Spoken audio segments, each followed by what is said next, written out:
तो कभी सोचा है कि हजारों साल पुराना इतिहास आखिर हमें उसके बारे में पता कैसे चलता है? ये ना बिल्कुल किसी जासूसी की कहानी जैसा है। हर छोटा बड़ा सुराग, हर टुकड़ा एक पूरी की पूरी कहानी बयां करता है। तो चलिए आज इसी जासूसी में साथ मिलकर गोता लगाते हैं।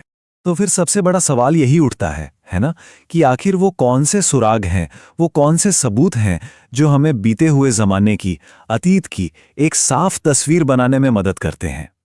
चलिए आज इन्हीं सवालों के जवाब ढूंढने की कोशिश करते हैं।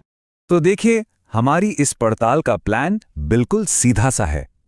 सबसे पहले हम अतीत की इस पहेली को समझेंगे, फिर एक एक करके हमारे 3 मुख्य सुरागों को खंगालेंगे। पहला, लिखे हुए ग्रंथ, दूसरा विदेशियों के नजरिए और तीसरा पुरातात्विक सबूत। और आखिर में हम ये देखेंगे कि इतिहासकार इन सब को जोड़कर एक पूरी कहानी कैसे बनाते हैं। तो चलिए फिर अपनी ये जासूसी शुरू की जाए। मिलते हैं उन सबसे बड़े सुरागों से जो अतीत की इस पहेली को सुलझाते हैं। तो ये हैं वो 4 मेन सुराग: धर्म ग्रंथ, उस समय के ऐतिहासिक ग्रंथ, भारत आने वाले विदेशियों के लिखे हुए किस्से कहानियां, और हाँ, जमीन के नीचे से मिले पुरातात्विक सबूत। कह सकते हैं कि इन्हीं 4 मजबूत खंभों पर हमारे प्राचीन इतिहास की पूरी इमारत टिकी हुई है। तो चलिए अपनी जांच के पहले सुराग की तरफ बढ़ते हैं। ये सुराग है लिखा हुआ साहित्य। इसमें धार्मिक और ऐतिहासिक मतलब दोनों तरह के ग्रंथ आते हैं, और ये हमें उस जमाने की सोच और समाज की एक जबरदस्त झलक देते हैं। इस साहित्यिक खजाने की बुनियाद में है वेद। ये भारत के सबसे पुराने धर्मग्रंथ माने जाते हैं। माना जाता है कि इन्हें महर्षि वेदव्यास ने संकलित किया था, और इन्हीं वेदों से हमें वसुधैव कुटुंबकम का वो महान संदेश मिलता है, जिसका मतलब है पूरी दुनिया एक ही परिवार है। कुल मिलाकर 4 वेद हैं: ऋग्वेद, यजुर्वेद, सामवेद और अथर्ववेद, और इन चारों को एक साथ संहिता भी कहते हैं। 1028 ये सिर्फ एक नंबर नहीं है, ये सबसे पुराने वेद यानी ऋग्वेद में मौजूद सूक्तों की संख्या है। सूक्त मतलब भजन। अब इसी से अंदाजा लगा लीजिए कि ये ग्रंथ कितना बड़ा और कितना ज्यादा महत्वपूर्ण रहा होगा। तो सवाल यह है कि ऋग्वेद के अंदर है क्या? देखिए, इसमें देवताओं की तारीफ में लिखी गई ऋचाएं हैं, और जो ऋषि इन्हें पढ़ते थे उन्हें होत्र कहा जाता था। अच्छा, जो मशहूर गायत्री मंत्र है ना, वो भी इसी के तीसरे मंडल यानी हिस्से में मिलता है।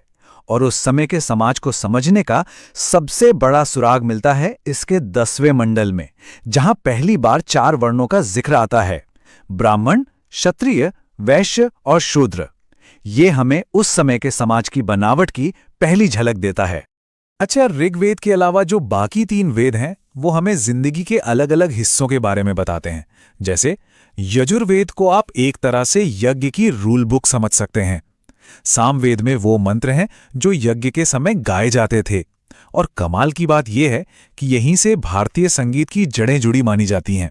और अथर्ववेद, वो तो उस वक्त की आम जिंदगी का आईना है। उसमें रोज की परेशानियां, बीमारियां और उनके इलाज के लिए जादू टोने और तंत्र मंत्र का भी जिक्र मिलता है। अब देखिए, वेदों को समझना हर किसी के लिए आसान नहीं था, तो उन्हें और आसान बनाने के लिए कुछ और ग्रंथ लिखे गए। इनमें सबसे खास हैं ब्राह्मण ग्रंथ। ये हर वेद से जुड़े हुए हैं, और ये वेदों के मंत्रों और यज्ञों को और डिटेल में समझाते हैं। इनके जरिए हमें उस समय के समाज और उनकी सोच के बारे में काफी गहरी जानकारी मिलती है। वैदिक साहित्य तो हो गया, लेकिन उसके अलावा बौद्ध और जैन साहित्य भी इतिहास जानने के बहुत जरूरी सोर्स हैं। बौद्ध धर्म में हमें जातक कथाएं मिलती हैं। ये असल में गौतम बुद्ध के पिछले जन्मों की कहानियां हैं। वहीं दूसरी तरफ जैन साहित्य को आगम कहते हैं, और कल्पसूत्र नाम के ग्रंथ में जैन धर्म का शुरुआती इतिहास दिया गया है। अच्छा, अब जरा धर्म से हटकर कुछ दूसरे ऐतिहासिक ग्रंथों पर नजर डालते हैं। इसमें चाणक्य का लिखा अर्थशास्त्र है, जो मौर्य काल में राजकाज कैसे चलता था इसकी जबरदस्त जानकारी देता है। फिर कल्हण की राजतरंगिणी है, ये कश्मीर का एक सिस्टमैटिक इतिहास बताती है। और पाणिनि की अष्टाध्यायी, ये वैसे तो संस्कृत ग्रामर की किताब है, लेकिन ये हमें उस समय के समाज के बारे में भी बहुत कुछ बताती है। तो पहले सुराग की पड़ताल तो हो गई। अब अपनी जासूसी को आगे बढ़ाते हैं और चलते हैं अपने दूसरे सुराग की ओर। और ये सुराग है विदेशी नजरिया, मतलब उन यात्रियों और लेखकों की बातें जो पुराने जमाने में भारत आए और उन्होंने यहाँ जो देखा उसे लिखा। और आप यहाँ देख सकते हैं कि ये सिलसिला सदियों तक चला। अलग अलग जगहों से लोग भारत आते रहे। कोई यूनान से आया जैसे मेगास्थनीज, कोई चीन से आया जैसे फाहियान और ह्यूएनतांग, तो कोई अरब से आया जैसे अल-बिरूनी। इन सब ने भारत को अपनी आंखों से देखा और अपने तजुर्बे लिखे। ये हमारे लिए एक आउटसाइडर का व्यू पॉइंट है जो बहुत कीमती है। तो आखिर इन यात्रियों ने हमें बताया क्या? देखिए, मेगास्थनीज की बातें हमें सीधे चंद्रगुप्त मौर्य के दरबार की सैर कराती हैं।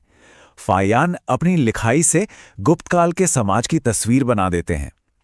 ह्यूएनसांग तो हमें नालंदा यूनिवर्सिटी के अंदर तक ले जाते हैं और राजा हर्ष के राज का आंखों देखा हाल बताते हैं।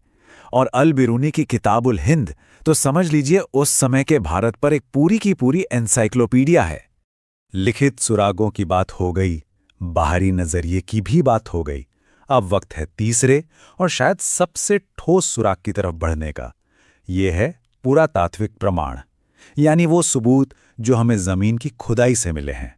और कहते हैं ना, ये सबूत कभी झूठ नहीं बोलते।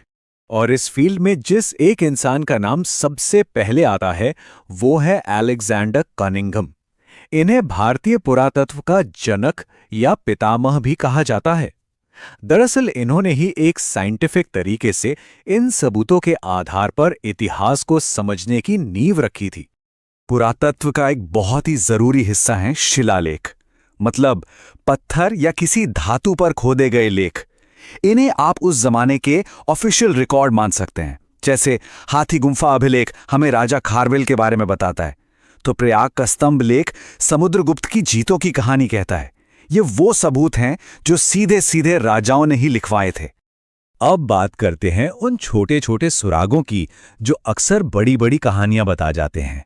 सिक्के, इनकी पढ़ाई को न्यूमिज्मैटिक्स कहते हैं। पता है, भारत के जो सबसे पुराने सिक्के थे उन्हें आहत सिक्के या पंच मार्क्ड कॉइन कहते हैं। उन पर किसी राजा का नाम नहीं होता था, बस कुछ निशान बने होते थे। पर वक्त के साथ सिक्के भी बदले। सातवाहन राजाओं ने सीसे के सिक्के जारी किए और गुप्त राजाओं ने तो सोने के सिक्कों की जैसे बाढ़ ही ला दी थी। ये सिक्के हमें सिर्फ लेन देन के बारे में नहीं बताते, बल्कि उस दौर की कारीगरी, उनकी अर्थव्यवस्था, सबके बारे में जानकारी देते हैं। एक और बड़ा पुरातात्विक सुराग है वास्तुकला और खास तौर पर मंदिर। उत्तर भारत में ज्यादातर मंदिर नागर शैली में बने हैं। इनकी पहचान है इनका ऊंचा और घुमावदार शिखर। वहीं अगर दक्षिण भारत में देखें तो वहां द्रविड़ शैली के मंदिर मिलते हैं। इनकी खासियत होती है इनका पिरामिड जैसा टावर, जिसे विमान कहते हैं, और इसमें एक के ऊपर एक कई मंजिलें होती हैं। मंदिरों की बनावट में एक और खास स्टाइल है जिसे पंचायतन कहते हैं। इसका मतलब बड़ा आसान है। इसमें एक मुख्य मंदिर होता है और उसके चारों कोनों पर 4 और छोटे छोटे मंदिर होते हैं। खजुराहो का कंदरिया महादेव मंदिर इसका एक बेहतरीन उदाहरण है। ये बनावट उस समय की धार्मिक सोच को दिखाती है। तो अब हमारे पास तीनों तरह के सुराग आ चुके हैं: लिखे हुए ग्रंथ, विदेशियों की बातें और जमीन से मिले सबूत। अब सबसे दिलचस्प हिस्सा आता है कि एक इतिहासकार इन सब अलग अलग टुकड़ों को जोड़कर एक पूरी तस्वीर कैसे बनाता है। ये काम बिल्कुल एक जासूस के काम की तरह है। इतिहासकार सबसे पहले लिखित ग्रंथों से मिले सुरागों को जांचते हैं, फिर वो उनकी तुलना विदेशी गवाहों के बयानों से करते हैं और आखिर में पुरातात्विक सबूतों से हर बात को कन्फर्म करते हैं, मतलब पक्का करते हैं। और जब ये सारे सुराग मिलकर एक ही कहानी की तरफ इशारा करते हैं, बस तभी जाके अतीत की एक भरोसेमंद तस्वीर तैयार होती है। तो आज हमने ये समझा कि हमारा इतिहास आखिर लिखा कैसे जाता है, लेकिन मजे की बात यह है कि ये काम कभी भी पूरा नहीं होता। आज भी इतिहास की ऐसी कई पहेलियां हैं जो अनसुलझी हैं, जैसे सिंधु घाटी सभ्यता की लिखाई। आज तक कोई उसे पढ़ नहीं पाया है। क्या पता भविष्य में कोई नया सुराग मिले जो इन सारे रहस्यों से पर्दा उठा दे। ये सोचने वाली बात है कि नहीं?